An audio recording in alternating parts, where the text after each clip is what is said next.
O programa a seguir tem classificação indicativa livre. Aproximadamente 10.000 foram decapitados no templo. Se você estivesse lá, seus pés teriam sido cobertos até os tornozelos no sangue dos massacrados. O que eu devo dizer? Nenhum deles restou vivo. Nem mulheres, nem crianças foram poupadas. Alguns de nossos homens, e esses eram os mais piedosos, cortavam as cabeças de seus inimigos. Outros atiravam neles com arcos. Assim, eles caíam das torres. Outros os torturavam por mais tempo, jogando-os no fogo.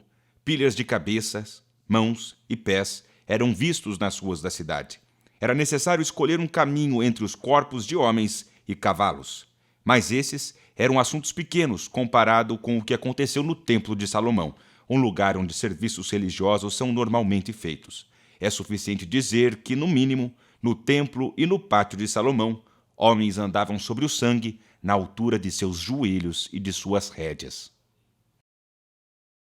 O relato é de um dos milhares de homens que participaram da primeira cruzada no ano de 1096. Fouché de Chartres foi um dos cristãos que partiu para a Terra Santa com o objetivo de tomá-la das mãos dos muçulmanos, a pedido do Papa Urbano II. Uma peregrinação de 5.000 quilômetros com batalhas sangrentas que determinaram a história ainda conflituosa daquela região do Oriente Médio.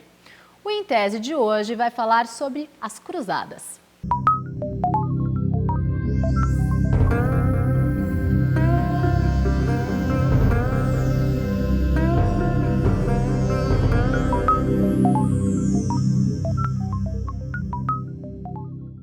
E hoje eu recebo o professor de História, Alfredo Carvalho de Souza Rosa, para falar sobre as cruzadas. Olá, professor, bem-vindo. Olá, tudo bom ainda?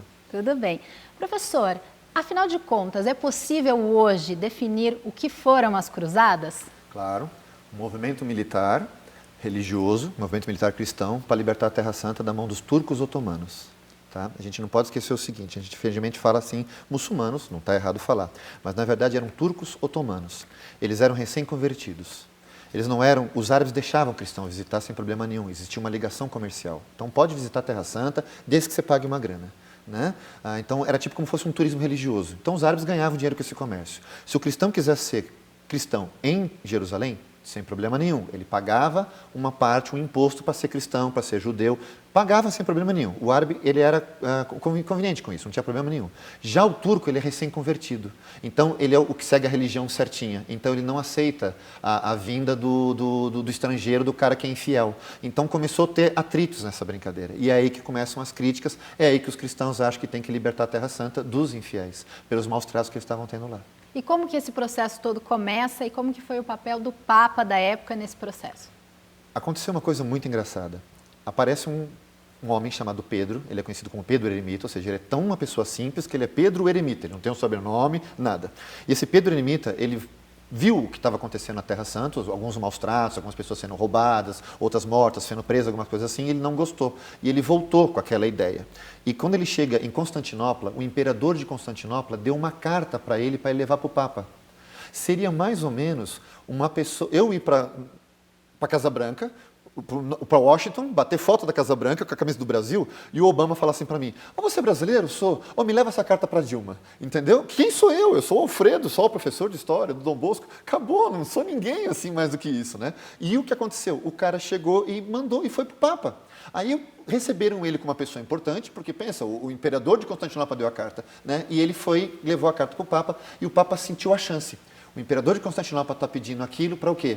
Eu posso unir as duas igrejas, a igreja católica com a igreja grega. Ele está pedindo ajuda. É uma chance de eu unir as igrejas. É uma chance de eu tomar a Terra Santa. É uma chance da igreja ter o quê? O poder forte de volta. Agora, como que ele convenceu as pessoas daquela época a caminhar tantos quilômetros e lutar tanto por essa causa? Foi num concílio numa cidade chamada Clermont. Hoje a cidade chama Clermont-Ferrand, é uma cidade na França, né? E no concílio de Clermont, que se não me engano durou 2 semanas, ele conclamou os cristãos, né? Ele chamou todo mundo. Um concílio não só vai gente da igreja, vai pessoas ligadas à igreja. Então um cara que é nobre, assim, alguma coisa, ele pode participar do concílio. Aí todo mundo foi no concílio. E no último dia do concílio, no domingo, o Papa fez assim como é que fala? Como nós vamos falar? Uma fala. Um discurso tão assim, tão forte, que eu brinco sempre com os alunos que ele deve ser o padroeiro das palestras motivacionais. Porque o discurso dele foi tão forte, quando ele terminou o discurso, todo mundo levantou e gritou: Deus o quer, Deus o quer, Deus o quer para libertar a Terra Santa. Ou seja, Deus quer que liberte a Terra Santa. Então, ele organiza, nesse ponto, a cruzada, que não sai na hora.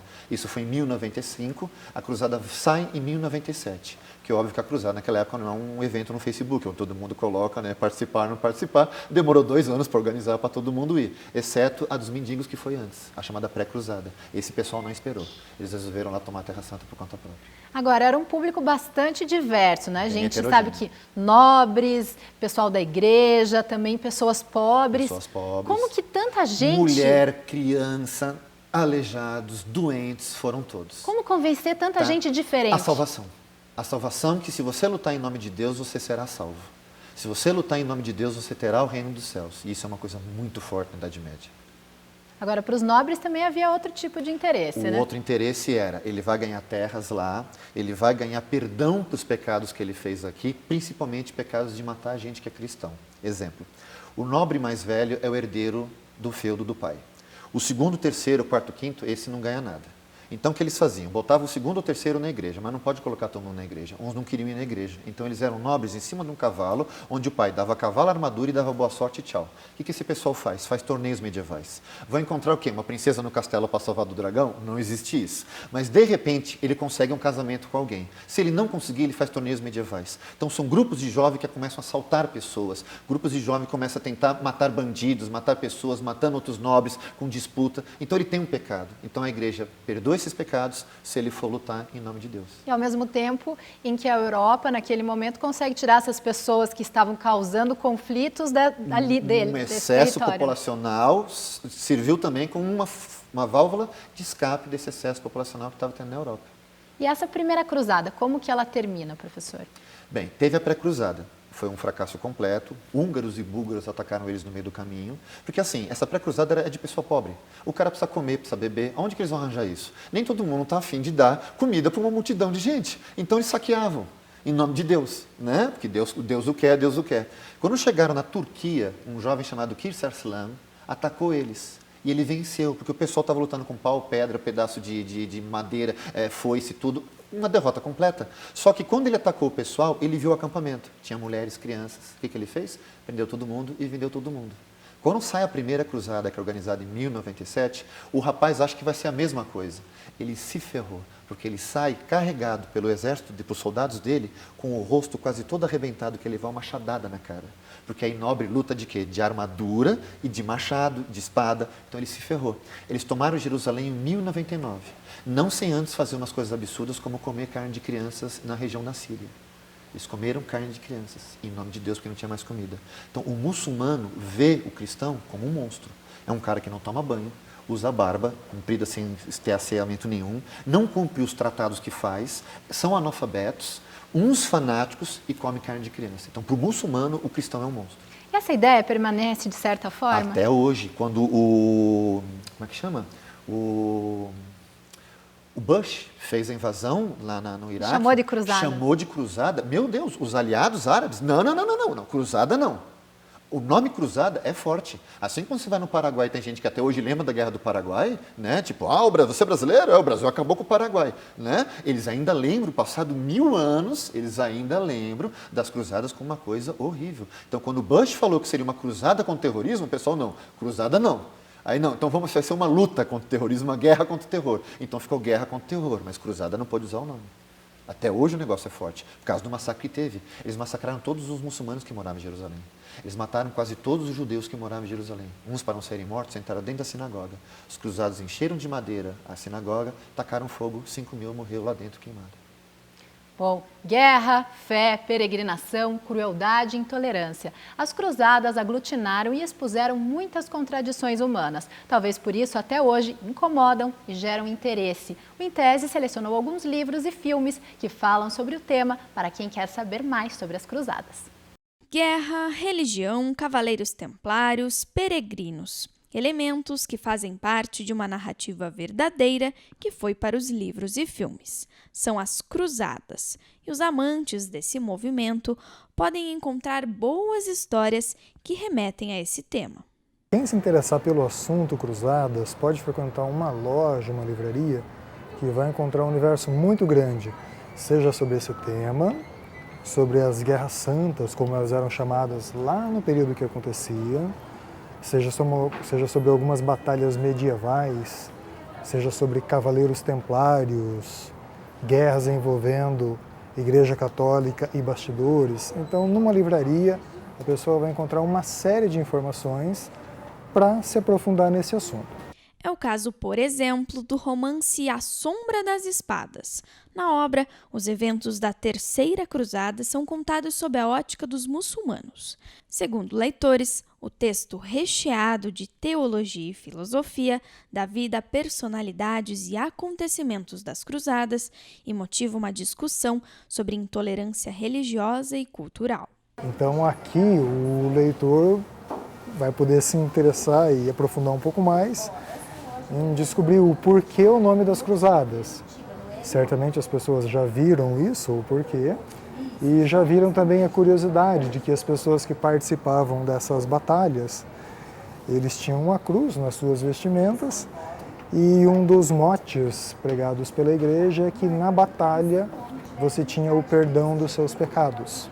Outra opção para os aficionados e também para os curiosos é a saga As Cruzadas. São 3 livros de ficção escritos pelo jornalista sueco Jan Guillou. A Caminho de Jerusalém, O Cavaleiro Templário e O Novo Reino compõem a trilogia. O autor dividiu o tema em 3 gêneros. Aqui ele fala sobre cavaleiros templários. Então quem quiser se aprofundar um pouco mais sobre este assunto, pode vir a uma livraria, pode pegar a obra e certamente vai ver as batalhas medievais envolvendo religião, amor e também bastante morte. E os amantes das telonas também encontram releituras sobre as cruzadas. Uma delas, dirigida por Ridley Scott e protagonizada por Orlando Bloom, é um filme de ação com toques de romance. Em que aqui o telespectador vai vivenciar esse cenário medieval e essas batalhas muito intensas. Da livraria à biblioteca, do cinema à locadora, da sala de aula ao Em Tese de hoje. Cruzada é o que não vai faltar. Bom, professor, a gente sabe também que muitos desses filmes, seriados sobre temas medievais, inclusive das cruzadas, eles têm alguns problemas históricos, né? Tem. Um filme não é um documentário. E documentário tem erros. Um exemplo. Existe um canal de televisão, que é de história, né? E eles fizeram um documentário chamado Cruzada. E ali tem 2 erros feios. Um erro de tradução. Nas cruzadas é comum falar que o massacre de Jerusalém foi tão grande que o sangue dos combatentes, ou seja, o sangue das pessoas mortas e dos combatentes, bateu no tornozelo dos combatentes. E nesse canal eles colocam e bateu no joelho. Né? Ou seja, não é uma poça de sangue, é uma piscina de sangue. Né? Eu imagino se coagulasse, ficava todo mundo preso ali, né? Certo? E o outro é que quando eles falam da Terceira Cruzada, eles falam que o rei, o imperador da Alemanha, que é o Frederico Barba-Ruiva, ele morreu afogado no rio na Síria, que ele caiu do cavalo e morreu afogado. E nesse documentário mostra que ele caiu numa poça d'água. Né? Ou seja, não é um rio, é uma poça d'água. O filme As Cruzadas não é Cruzadas, é exatamente quando os muçulmanos estão retomando Jerusalém. Tá? É quando Saladino retoma Jerusalém, no ano 1187. Tá? Ou seja, o nome é A Cruzada em português, que é errado, que em inglês é Kingdom of Heaven, ou seja, os reinos dos céus, né? Mas na verdade não é um filme de cruzadas, é um filme que eles estão perdendo Jerusalém. Agora, a gente sabe que esse tema interessa muita gente, mas o professor que dá aula também para adolescentes percebe esse interesse nas gerações mais novas? Sim, principalmente no lado místico da coisa, como por exemplo os templários. Né? Todo mundo lembra dos templários, falando, eles descobriram o Santo Graal, não sei o quê. Aí eu falo, pelo amor de Deus, Santo Graal é uma lenda que aparece bem depois, não é uma coisa da época. Aí tem que explicar tudo que são os templários, aí por causa do filme do Dan Brown, né, o Código da Vinci. Então eu sou obrigado a explicar direitinho para o pessoal que existe um tema, o que é história e o que é fantasia, o que é o livre, como é que fala, do pessoal... O artista ele tem a liberdade poética, né? Um filme, o diretor, o cara que escreveu o roteiro, ele tem a liberdade poética, né? Não quer dizer que seja um fato histórico, é diferente isso. Né? Bom, vamos fazer um rápido intervalo e já voltamos a falar sobre as cruzadas.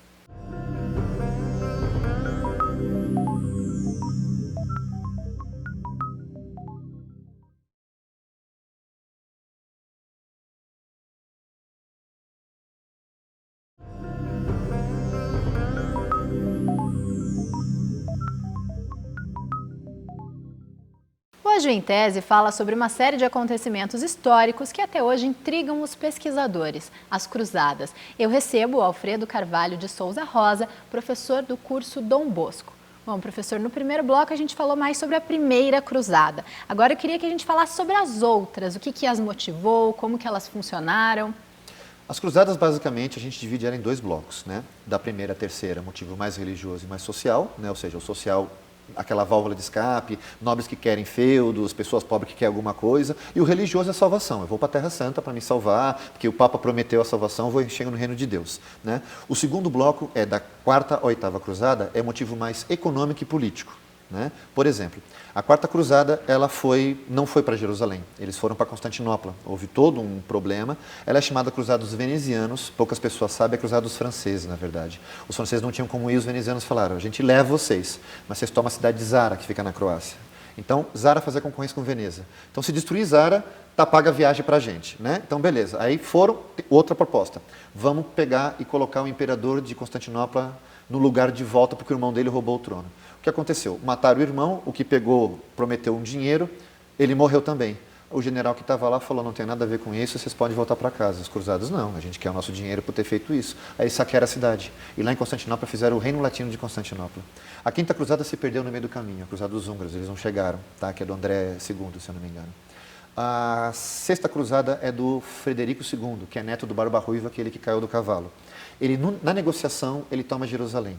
Ele negociou com os árabes tentando falar em árabe, respeitando a cultura deles, como fosse um diplomata, né? Um homem moderno, né? Ou seja, ele teve o respeito com a cultura do outro, coisa que na época ele é infiel, mata, né?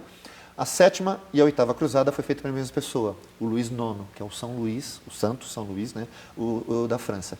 Ele na sétima cruzada, ele foi para o Egito, venceu uma batalha, ficou esperando os muçulmanos se render para eles. Demorou um ano para os caras voltar. Os caras voltaram com o exército, prenderam ele e pediram um resgate, que era o PIB da França na época. E os caras pagaram para libertar o rei deles. Libertaram, pagaram a grana tremenda. Você imagina que se fosse o PIB de um país, eles pagaram. Tá? Beleza. Passado 20 anos, ele teve outra ideia de fazer outra cruzada. E a galera, vamos lá. Tipo, ninguém falou, pô, amigo, perdeu uma... Não, vamos lá. Aí ele foi para Tunis, que é na Tunísia. E a cidade estava com peste, ele não sabia. Aí a peste que estava dentro da cidade passou para fora, ele morre de peste. Entendeu? Então são esses dois blocos que nós temos. Aí temos aquelas outras que o pessoal não fala, como por exemplo as cruzadas das crianças. Como que foi essa cruzada? Porque na verdade não se sabe ao certo o que aconteceu, mas o que se conta sobre essa história? A cruzada das crianças ela é um problema, porque na verdade assim, os relatos não são históricos o suficiente para dizer alguém falar assim, ó, teve, outros falam, não teve, foi uma lenda, foi uma invenção, foi uma adaptação. Inventaram, o que se tem, que nós temos hoje, é que inventaram um papo que só libertaria Jerusalém quem fosse puro de coração. Estipularam a pureza de coração para as meninas 12 anos, que tem a ver com a menstruação, tudo, e dos meninos com 15, que tem a ver com a formação de ser homem, né? Então, essas seriam puros. Aí saem as crianças da Alemanha e isso chegou na França. O Papa da época falou, voltem para casa, que isso é uma besteira tremenda. O Papa falou, voltem para casa, obedeçam seus pais, voltem para casa. As alemãs foram, as francesas não, elas continuaram a viagem. Só que quando chegaram no mar, o que tinha de papo? Que quando chegasse no mar Mediterrâneo, eles iam cantar cânticos religiosos, que o mar se abriria e eles iriam da França até Jerusalém, ou seja, haja cântico, né, que seria mais ou menos de Curitiba até mais ou menos Fortaleza, a pé, né, cantando musiquinhas, né, até chegar lá. E quando chegassem em Jerusalém, eles cantariam cânticos e as muralhas de Jerusalém cairiam. Ou seja, são duas histórias bíblicas. Moisés, a abertura do mar, e Josué, que é a queda das muralhas de Jericó. É uma adaptação. Só que chegaram lá, começaram com cânticos, não abriu o mar, devem estar até hoje lá cantando, né? Óbvio que não abriu, mas apareceu um mercador que falou, eu levo vocês para Jerusalém. Aí as crianças embarcaram, quase de 5 mil crianças, o pessoal calcula, quase 5 mil crianças embarcaram. Só que esse cara era um mercador, inclusive de quê? De escravos, e ele vendeu essas crianças. O pessoal ficou bravo na época? Não, são crianças pobres. Então, tipo, é pobre, não dá nada, né? Como eles tinham um fenótipo de loirinha de olho claro, lá no mundo árabe, né, digamos assim, no mundo muçulmano, são morenos de olhos escuros, né? O moreno de olho escuro não vale tanto que nem um loirinho de olho claro, né? Então é aquela brincadeira, uma mulher de olho claro vale uma grana lá, entendeu? Então foi isso que aconteceu, o cara ainda ganhou uma grana com aquelas crianças. E essa história dos Cavaleiros Templários, que tanta gente fala até hoje, que já rendeu filme, livro, lenda, existe algum fundo de verdade nisso, professor? O que é engraçado, o que eu acho muito engraçado nisso, é que existem os Cavaleiros Templários e os Hospitalários. Os Templários, eles são do Templo de Jerusalém. Os Hospitalários é do Hospital de São João. Os Hospitalários existem até hoje e são chamados Cavaleiros, tudo bonitinho. E ninguém fala dos Hospitalários. Por quê? Porque os Templários, eles foram no Templo de Salomão e eles fizeram escavações. O pessoal fala que eles estavam fazendo escavações para descobrir o Santo Graal. É perigoso falar do Santo Graal, isso é mais lenda do que fato histórico. Outros falam, que eu sou dessa linha, que eles procuravam passagens secretas, alguma coisa assim, para ninguém atacar eles, alguma coisa assim, mas eles cavaram lá, né? E o problema é que eles lutavam e eles tinham uma lenda que eles eram monges celibatários, ou seja, eram nobres que se tornavam monges, guerreiros, com permissão de matar, com a permissão do Papa, de lutar contra o infiel, mas a história deles era, nós somos os últimos a ir embora da batalha.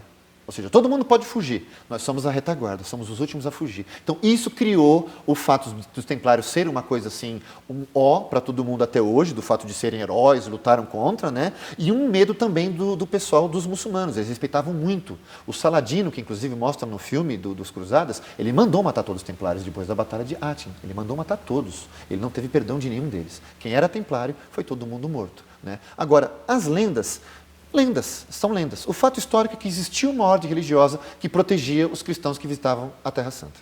Agora, nessas histórias das cruzadas, a gente sempre também ouve falar sobre relíquias que teriam sido encontradas, que têm alguma relação com a própria Bíblia, com a história de Jesus em Jerusalém. Isso também é só lenda? Aí que tá, teve. Se a relíquia é verdadeira ou não, a gente não sabe. Por exemplo, essa batalha que eu falei para vocês, que mataram todos os cruzados, que Saladino matou, mostra nesse filme, vale o filme Cruzadas por causa disso, por mostrar a batalha. Chama Batalha dos Cornos de Hattin. É com H, então outros falam Hattin porque gostam de falar em inglês. Não é em português, fala Hattin. Por que cornos? Não tinha chifre. São duas montanhas redondas, que é uma do lado da outra. E os cristãos, eles andaram muito no deserto. Eles passaram uma manhã inteira caminhando no deserto, sem água, sem nada. E logo na sequência, Deus o quer, foram lutar contra os muçulmanos, que já estavam esperando eles, descansados, tudo bonitinho. E eles levaram, numa caixa, um pedaço da cruz de Cristo, dizendo que a cruz era a cruz de Cristo. Tá? De onde apareceu isso? Então nós temos, a cruz de Cristo não tem mais porque sumiu nessa batalha. Ela sumiu nessa batalha, sumiu.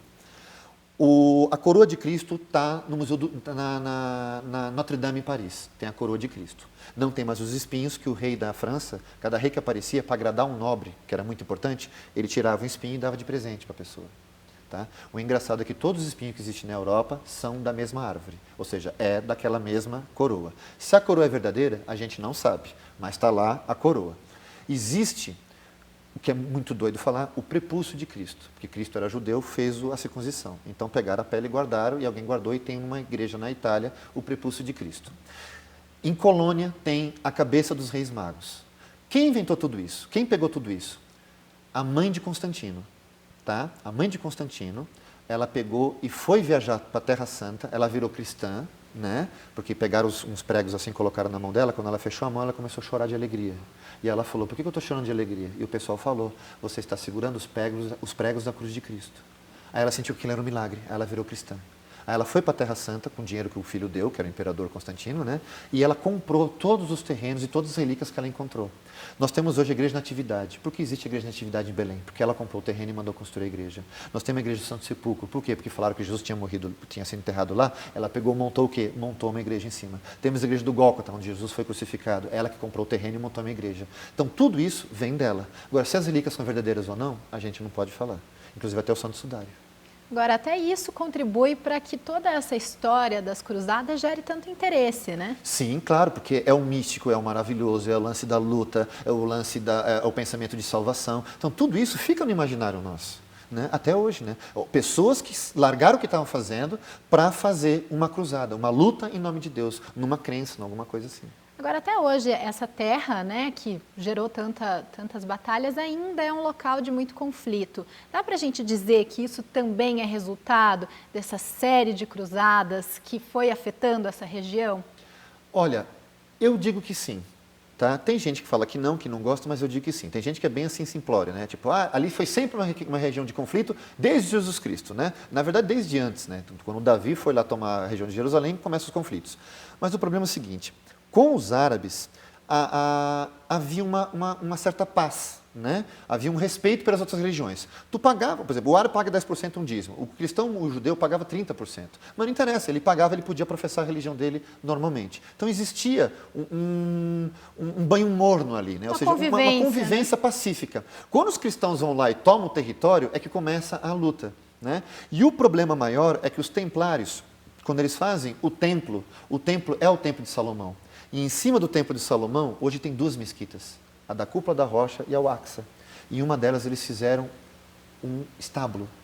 Imagina então pegar um templo muçulmano e fazer o lugar um estábulo. É um desrespeito tremendo, né? Certo? E os judeus não gostam das mesquitas porque eles querem construir o templo de novo. Então, se o judeu construir o templo de novo, seria em cima daquela esplanada. Tá? Então, onde tinha o templo de Salomão, que é o templo principal dos judeus, tem 2 mesquitas muçulmanas. Então, quando os cristãos entraram, eles mudaram a balança que estava lá. Então, os conflitos vão continuar e vão continuar até hoje.